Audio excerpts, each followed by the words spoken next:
בגיל 26 עזבתי את ישראל ועברתי לגור בארצות הברית. אחרי 17 שנה שם, הטלפון שלי צלצל. שמעתי את הקול של אמא שלי אומרת, מלכלה, אני מורידה את העובש מעליך ואוכלת. אל תדאגי, מה שלום הילדים?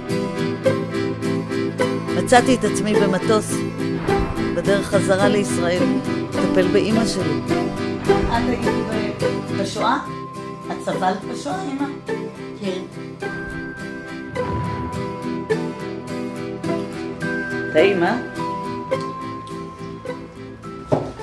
זה הפלאפל. וכמה? יש 3, 2, 3.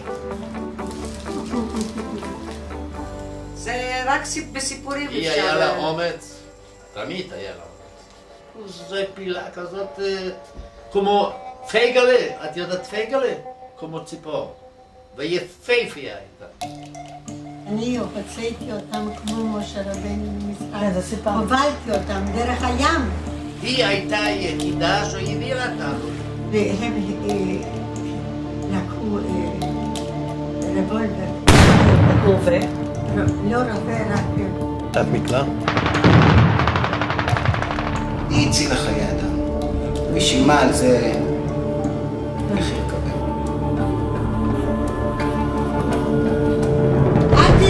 תצייני! מה זה? תביאי לי. בוא תשימי. לא לראש. שימי לי פה. בהתחלה היית בדרך מלא רחוב, שפת בדיאב. אני מבקשת רחמנות, אני אמות על ידך.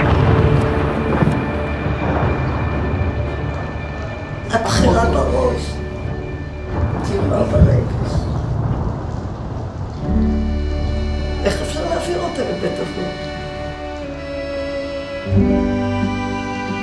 שלום.